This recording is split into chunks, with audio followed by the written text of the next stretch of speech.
Hello friends, good morning. My friends in the social media, good morning. Today I would like to share with you what is a clean out. I have a problem with my garage because it is always wet.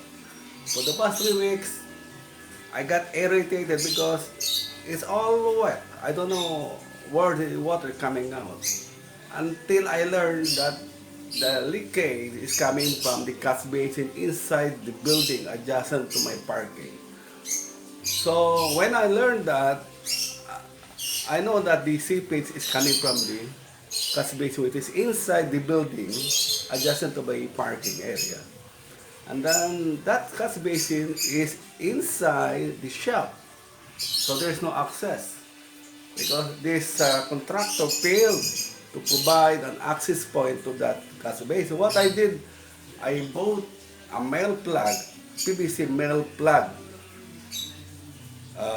and then I put directly on the wall, directly on that catch basin.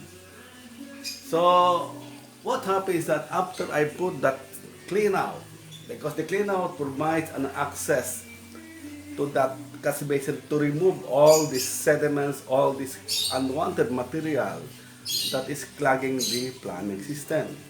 So after putting that clean out, I remove all of this debris, all this solidified oil. There's a stone, there's a wood during the construction.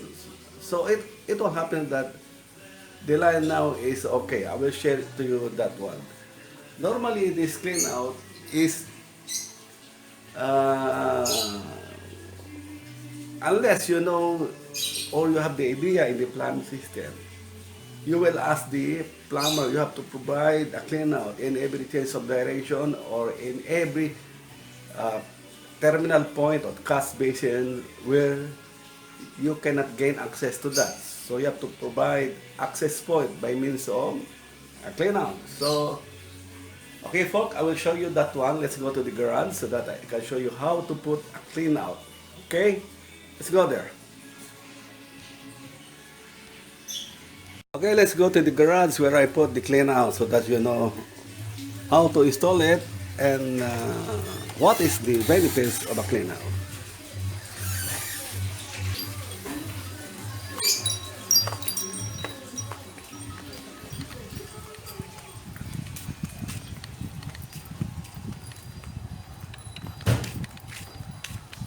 Okay, that's the building where there is a catch basin on the common wall.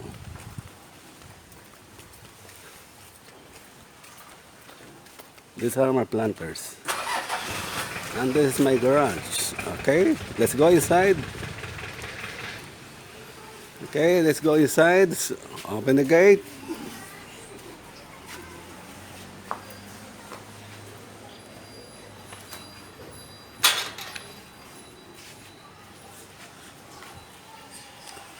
Okay, that is the wall. Okay, and then this is the garage where you can see this is really garage. You have this, and then that wall. And then at the corner there is a catch basin inside the building. So what I did, I put a clean out. This is the PVC 4 inches male plug so that if there is a clog, I will open it counterclockwise and then remove the debris inside. So this is the best thing that we can do so that we can avoid the clogging of the line. Okay, folks. So whenever you have this catch basin in your building, in your house, you have to tell your plumber to provide an access point, which is the clean out. Okay. Hello once again. This is the parking area. Every day, laging basa rito. Because yung tubero na gumawa dito sa parking is nilagyan niya ng catch basin sa loob ng building. So, ano nangyari?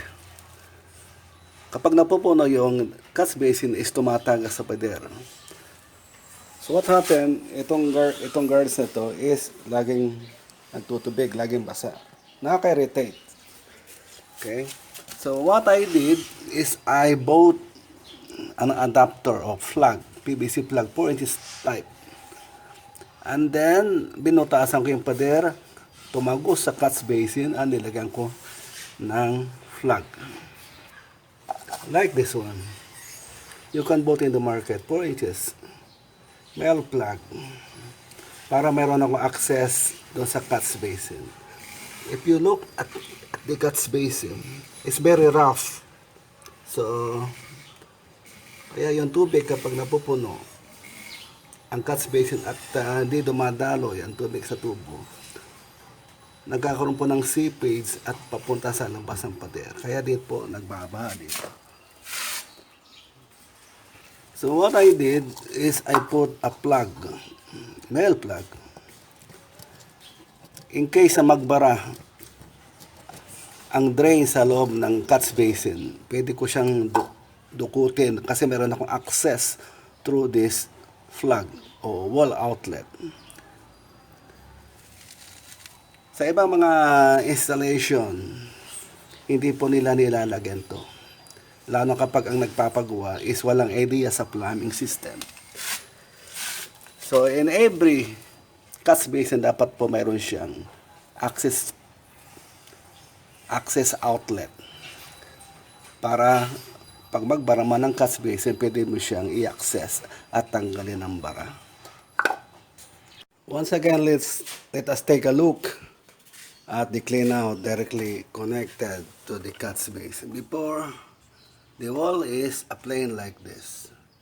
Now I put a clean out directly access just above the base of the catch basin so that I have the access to clean the catch basin in case of clog. So it looks like this. If you want to get access to the catch basin, just open it. Open the plug counterclockwise. And then you have a direct access inside the catch basin. And you can remove all this clogging material inside. Just put your hand inside and remove it. That's simple. Yeah. So if you have a catch basin hide inside the shop, inside the building, you have to put a clean out on the wall like this to avoid clogging of the line. This is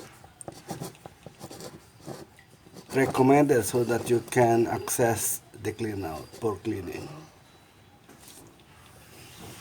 Okay folks, that's it. Thank you very much for watching. Once again for my next video. Thank you very much.